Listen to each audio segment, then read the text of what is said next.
అప్సరేసేనంటావా? సుందరి స్వర్గం నుంచి వచ్చిందా లేక సముద్రం నుంచా?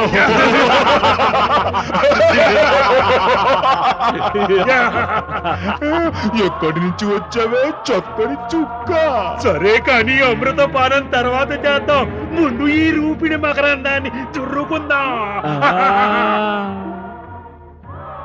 అందాలు చిలికే చిన్నారి, ఎవరు నువ్వు? ఎక్కడి నుంచి వచ్చావు? నేనెవరిని, ఎక్కడి నుంచి వచ్చాను? ఇలాంటి వ్యర్థ ప్రశ్నలతో మీ సమయాన్ని పాడు చేసుకుంటారు. నిజానికి నాకు తెలిసింది ఇంతే. నేను నీదానను, నీ కోసమే వచ్చాను. నా కోసం వచ్చావా? మదిలో మెదిలే మారాణి, ఇంతకీ చెప్పు, ఎందుకు వచ్చావు? మీ అందరిచే అమృతపానం చేయించడానికి. అమృతపానం అయిన తర్వాత మీకు సౌందర్యపానం చేయిస్తాను.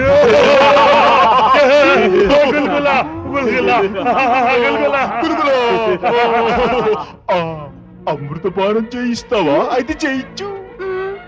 అమృతం లాంటి పవిత్రమైన పానీయం సేవించే ముందు మీరు పవిత్రం కావడం తప్పనిసరి. అయితే ఏం చేయమంటావు? ముందు మీరందరూ వెళ్ళి సముద్రంలో స్నానం చేసి రండి, తర్వాత అమృతపానం చేయిస్తాను. అమృతపానం చేయిస్తావా?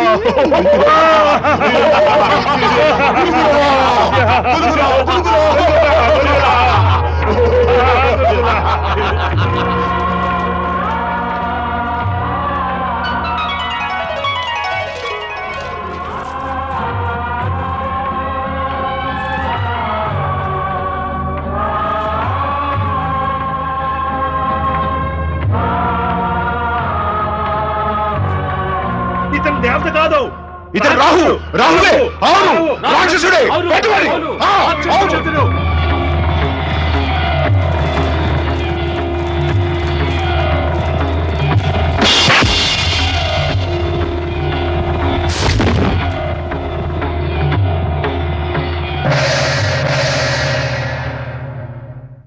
శ్రీ మహావిష్ణువు తన సుదర్శన చక్రంతో రాహువుని శిరచ్ఛేదనం చేయగా దానవులు పాతాళం వైపు పలాయనం చిత్తగించారు. ఇది చూసి దేవతలంతా హర్షించారు. శివుని కృపతో సముద్ర మథనానంతరం దేవతలకు స్వర్గాధికారం లభించింది. ఇక శ్రీ మహాలక్ష్మి ఆ వైకుంఠవాసునికి సహధర్మచారిణి అయ్యింది.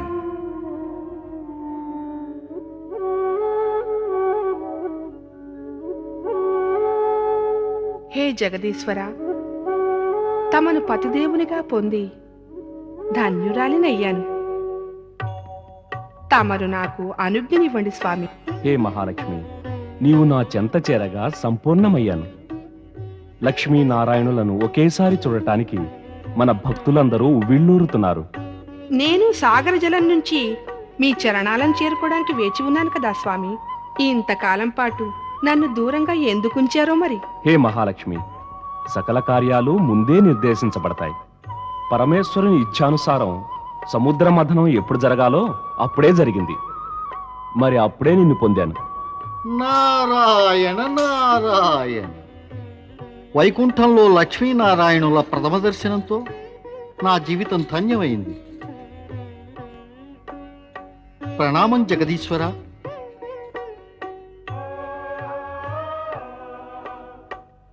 ఇతను సృష్టికర్త బ్రహ్మదేవుని మానసపుత్రుడు నారదుడు మహాదేవి. ఇతను సర్వలోకాలను సందర్శిస్తూ భగవద్భక్తి ప్రచారం చేస్తుంటాడు. ఇక ఇప్పటి నుంచి లక్ష్మీనారాయణులపై భక్తిని ప్రచారం చేస్తా. మాతాలక్ష్మి, నువ్వైతే ధనవైభవాల దేవివి. నీ భక్తగణం నిన్ను ఆరాధించకుండా ధన ధాన్య వైభవాలను ఎలా పొందగలరు? నారదా, నన్ను ఇంతగా ప్రశంసించవద్దు. ఒకవేళ నాకు అహంకారం వచ్చేస్తే? నారాయణ నారాయణ. భగవంతుడైన శ్రీహరి చరణాల చెంత విరాజిల్లుతూ ఉంటే వారికి అహంకారం మచ్చుకైనా ఉండదమ్మా. మహాదేవి, ఎంత చతురుడో చూసావా మన భక్తుడు దేవర్షి. నీకు అహంకారం రాకుండా ఇప్పటి నుంచే ఇతను అడ్డుకట్ట వేశాడు. అలా అని నన్ను సిగ్గుపడేలా చెయ్యకండి ప్రభు. నేను శ్రీ మహాలక్ష్మికి చరణధూళితో సమానం. ధన్యుడవు నారదా. ఇప్పుడు చెప్పు, నువ్విక్కడికి రావటానికి కారణం ఏమిటో. ప్రభు, నన్ను మీరు కారణం అడిగి లజ్జితుణ్ణి చేయకండి. మాతాలక్ష్మి, సముద్ర మదనం తర్వాత ప్రథమంగా వైకుంఠానికి వచ్చావు. తమ ఇద్దరి దర్శనం ఒకేసారి చేసుకుందామనే వచ్చా. నారదా, నీకు తెలుసు కదా, ఎవరి మనసునైనా నేను బాగా అర్థం చేసుకోగలనని. నువ్వు మహాలక్ష్మి దర్శనంతో పాటు ఇంకో ప్రయోజనం కోసం కూడా వచ్చి ఉంటావు. నీకు అన్నీ బాగా తెలిసి ఉంటే నువ్వే స్వయంగా చెప్పొచ్చుగా. ఒక్కొక్కప్పుడు నా సొంత మనసే నాకు అర్థం కాదు. నారాయణ నారాయణ. ఓం నమ శివాయ. పరమేశ్వరుడు సముద్ర మదనం ద్వారా వెలువడిన విషయాన్ని సేవించి సృష్టి వినాశనం నుంచి రక్షించాడు. ఇందుకే వారికి ధన్యవాదాలు తెలుపుకోవాలి. ఏం దేవర్షి? మీరు సత్యం పలికారు. నేను బ్రహ్మలోకం నుంచే వస్తున్నాను. పరమపిత బ్రహ్మదేవులు కూడా ఇదే అన్నారు. ఇంకా ఏమన్నారంటే, దేవరాజు ఇంద్రుడు, దేవతలందరూ భగవంతుడైన శంకరునికి తమ కృతజ్ఞతలు తెలుపుకోవడానికి కైలాసానికి ప్రయాణం కట్టారట. అయితే మనం కూడా అక్కడికి వెళ్ళవలసి ఉంది. కైలాసంలో పరమశివుడు ఇంకా మాతా సతి దర్శనం కూడా అవుతుంది. ఇది కూడా మంచి ఆలోచనే దేవి. నా రాకకి ఉద్దేశం ఏమిటో నీకు అర్థమైపోయింది ప్రభు. నారాయణ నారాయణ. నిజానికి నేను మీ ఇద్దరిని కైలాసానికి తీసుకెళ్ళడానికే వచ్చాను. పరమపిత బ్రహ్మదేవుల ఆజ్ఞ కదా. నువ్వు నిజంగానే చతురుడివి నారదా. ప్రభువుకి నీ గురించి బాగానే తెలుసునే. అయితే పద కైలాసానికి. ఓం నమ శివాయ. ఓం నమ శివాయ. ఓం నమ శివాయ. ఓం నమ శివాయ. ఓం నమ శివాయ. ఓం నమ శివాయ. ఓం నమ శివాయ. ఓం నమ శివాయ. ఓం నమ శివాయ. ఓం నమ శివాయ. ఓం నమ శివాయ. ఓం నమ శివాయ. ఓం నమ శివాయ. ఓం నమ శివాయ. ఓం నమ శివాయ. త్రిలోకాధిపతి మహాదేవ సదాశివునికి జై. సర్వాంతర్యామి మహాదేవ సదాశివునికి జై. శక్తి రూపిణి సతీదేవికి జై. పరమేశ్వరుడైన బోళా శంకరునికి జై. హే సదాశివ, లోక కళ్యాణం కోసం నీవు హాలాహలాన్ని కంఠంలో ధరించి సృష్టిలోని సకల ప్రాణులని రక్షించావు. మా అందరి వైపు నుంచి నీకు శతకోటి వందనములు. బ్రహ్మదేవ, మనం శ్రీహరి విష్ణువుకు రుణపడి ఉన్నాం. ఈతను ముందు కూర్మం, అనంతరం మోహిని రూపాన్ని ధరించాడు. రాహువుని వధించాడు, అమృతాన్ని రక్షించాడు. సముద్ర మథనం సఫలీకృతమై న్యాయము నీతి నిరూపించబడ్డాయి పరమేశ్వర. దేవతలకు స్వర్గం దక్కింది, ఇక అసురులకు వారి కర్మల ఫలం. శ్రీహరి, అందరికన్నా ఎక్కువ లాభం మీరే పొందారు. భగవతి లక్ష్మి మీకు ప్రాప్తించింది. దేవి సతి, నిజం ఏమిటంటే నన్ను శ్రీహరియే కరుణించారు. వీరికన్నా ఎక్కువ లాభం నేనే పొందానుగా. నారాయణ నారాయణ. లాభ నష్టాల చర్చలో పడి ఒక నిజాన్ని మనం మర్చిపోతున్నాం. సముద్ర మదనం కోసం మౌలిక ఉపాయం పరమపిత బ్రహ్మదేవునిదే. మాత సరస్వతి ఒలికించిన సుమధుర వీణామృతంతో పరమపిత బ్రహ్మదేవునిలో సృజనశీలత జాగృతం కాకపోతే సముద్ర మతనమే లేదు కదా. చాలు నారదా, చాలు. నీ తెలివితేటలు పక్కన పెట్టు. ఓసారి ఆలోచించు. బ్రహ్మదేవుని ప్రేరణ, ఆ శ్రీహరి సహకారము లభించినప్పటికీ కూడా హలాహలం విషయంలో సముచిత ఉపాయం తట్టకుండా ఉంటే ఈ సాగర మదనం ప్రయోజనం, ఉద్దేశ్యం, ఇంకా సముద్రం నుంచి పొందిన ఎన్నో రతనాల గతి ఏమై ఉండేది? మాతా సరస్వతి, శివుని అమూల్య బాధ్యతలు నిర్వివాదమైనవి. అంతంలో విషమ పరిస్థితులన్నింటికీ కూడా బోళాశంకరుడే సారథ్యం వహించాడు.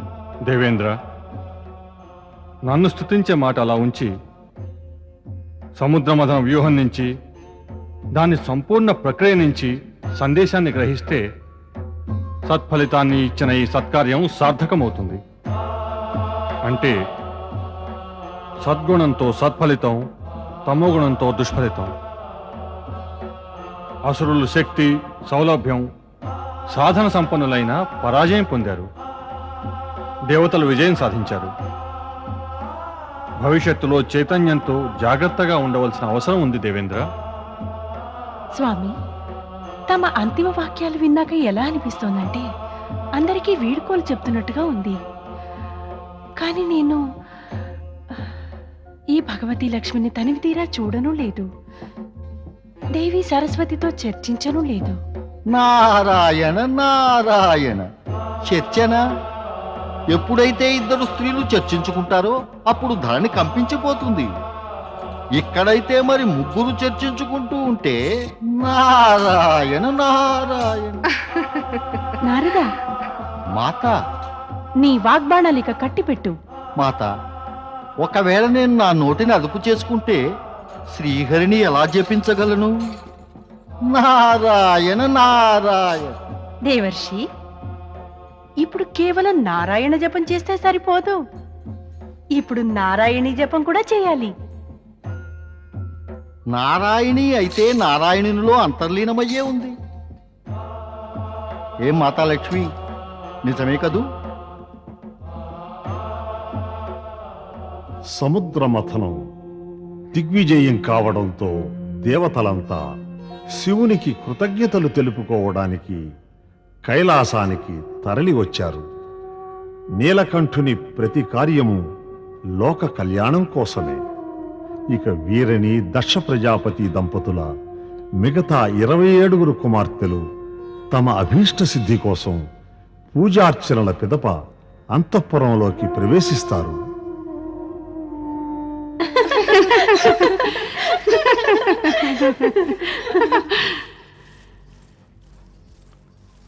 ప్రణామం పితృదేవా, ప్రణామం మాతృదేవా. ఆయుష్మాన్ భవ. ఎక్కడి నుంచి వస్తున్నారమ్మా? చంద్రుణ్ణి పూజించి వస్తున్నాం. చంద్రుని పూజ? చంద్రుని పూజ ఎందుకు? జవాబివ్వండి, మిమ్మల్ని అడిగేది. నువ్వు చెప్పు, నువ్వే చెప్పు. నువ్వే చెప్పు రోహిణి.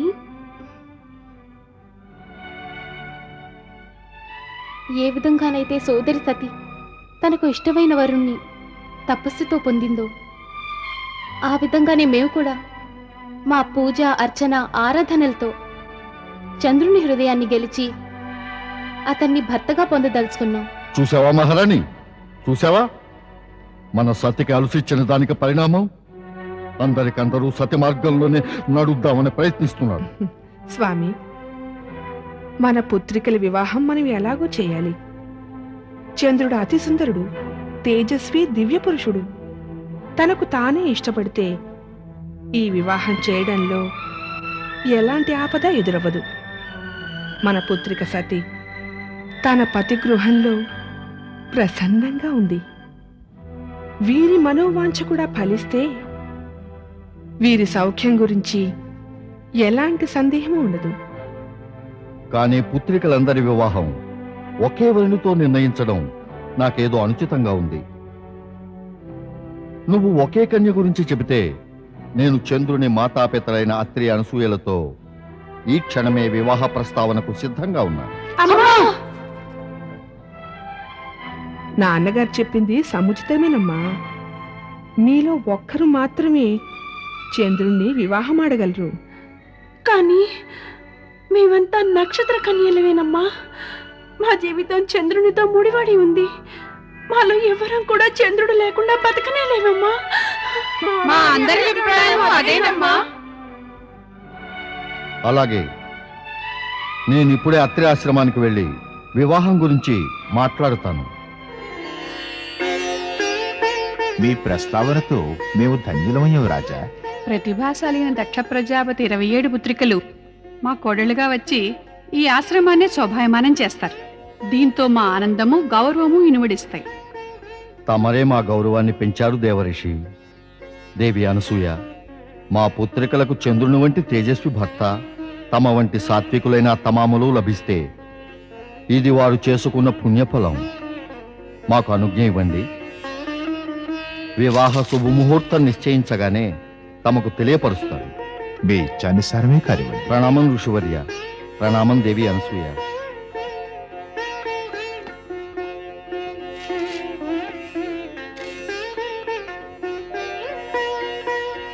ఇరవై 27 నక్షత్ర కన్యలతో ఈ ఆశ్రమం కళకళలాడుతుంది.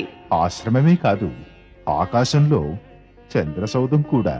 కానీ ఏడు స్వామి, నాకేమనిపిస్తుందంటే మన పుత్రుడైన చంద్రుని చిత్తం అతి చంచలం.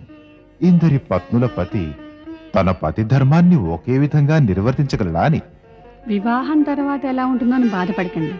చింతిస్తే ఒరిగేదేమిటి? ఎందుకంటే ఈ నక్షత్ర కన్యలకి చంద్రునితో వివాహం కావడం విధి విలాసం. ఇక ఈ సంబంధాన్ని ఆనందంతో స్వీకరించాం కూడా.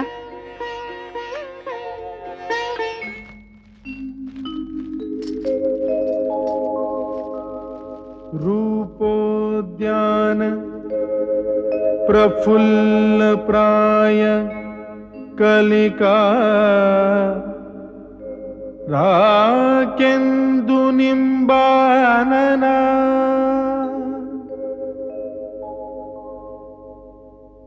తన్వంగీ శుభహాసిని సురసికా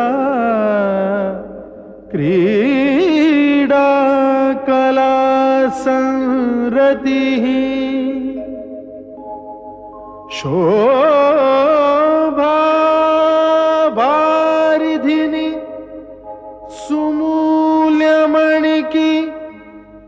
లావణ్య లీలామయీ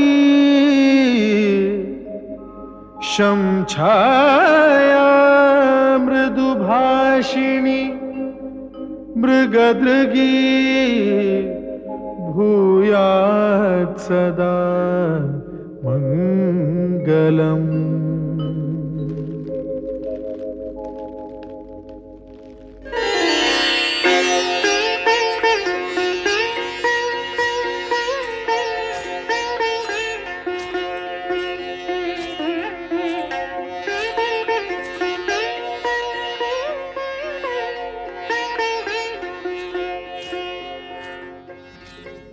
స్వామి రోహిణితో కక్షలోనికి వెళ్ళారు.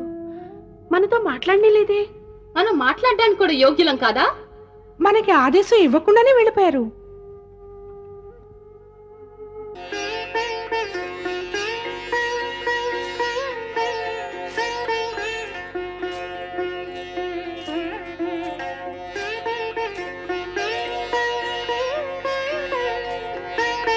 ఏమైంది ప్రియా?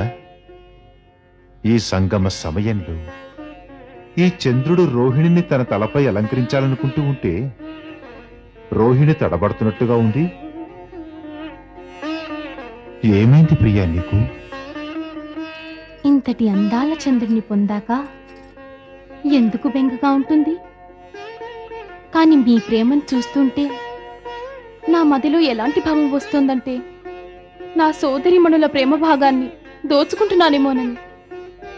ప్రియా, పత్ని కావటం ఒక ధర్మం, ప్రేమికురాలు ఒక భావం. నీ సోదరీమణులు తప్పకుండా నా పత్నులే. మరైతే ప్రేమించటం కేవలం నిన్ను మాత్రమే. ఈ చల్లని రాత్రి వేళ మాటల్లో మురిగిపోవడానికి కాదు ప్రియా.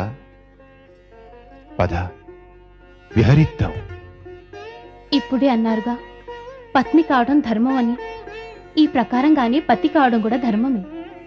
ఈ ధర్మాన్ని అనుసరించి తమ ప్రేమని పత్నులందరికీ సమంగా పంచాలి. కాని తమరు నా సోదరిమణులను ప్రేమ పిపాసలు వదలటం సరికాదు. వారి దశ కూడా చకోరిలా ఎలా మారిందంటే చంద్రుని కోసం విలపిస్తూనే ఉంటారు. నా ఉద్దేశంలో మనకన్నా ఎక్కువ స్వామి రోహిణిని ప్రేమిస్తున్నారు. వివాహం 27 దక్షపుత్రికలతోటి ప్రేమ ఒక్కరితోటే. ఇది నిజంగా అన్యాయం. అవును, అన్యాయం. ఈ అన్యాయం భరించలేం, బాధాకరం. మా జీవితం అంతా పతి ప్రేమను పొందడానికి ఇలా విలపిస్తూ ఉండాల్సిందేనా? లేదు, పతి ప్రేమను పొందడానికి ఏదో ఒక ఉపాయం చూడాలి. మనం ప్రయత్నించి తీరాలి. మన స్వామికి ప్రేమపాత్రులం కావాలి. ప్రేమపాత్రులం తప్పక కావాలి. నేను నిన్ను మొదటిసారి చూసినప్పటి నుంచి కూడా నా మనసు ఉప్పొంగిపోసాగింది. మరి ఇప్పుడు తొలిరాత్రి కవిస్తున్నా నువ్వు మాటికి మాట చెబుతావా? నేనేమన్నానని మీతో? పతి రూపంలో తమ అన్య పత్నులను ఉపేక్షించడం ఏం ధర్మం కాదు. ప్రేమ, ధర్మం, కర్మ, జాతి, కులం, రీతి, నీతి నాకేం తెలీదు. ప్రేమ పరిభాష అయితే అన్నింటినీ మించింది. ఒకవేళ నువ్వే ఈ పరిభాషను అర్థం చేసుకుంటే నా ప్రేమను జుర్రుకోవడానికి నా వెనుకే వస్తూ ఉంటావు.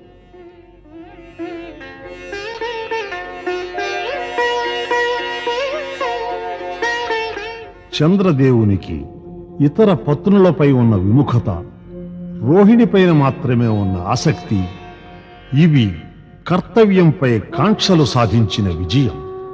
చంద్రుడు దాంపత్య జీవితంలోని పవిత్ర ధర్మాలను మరిచిపోయాడు. బహుశా ఇలా కావడం కూడా శివలీలా విలాసమేనేమో. ఏది ఏమైనా కర్తవ్యంపై కాంక్షలు విజయం సాధిస్తే అది ఏమాత్రమూ ప్రశంసనీయం కాదు.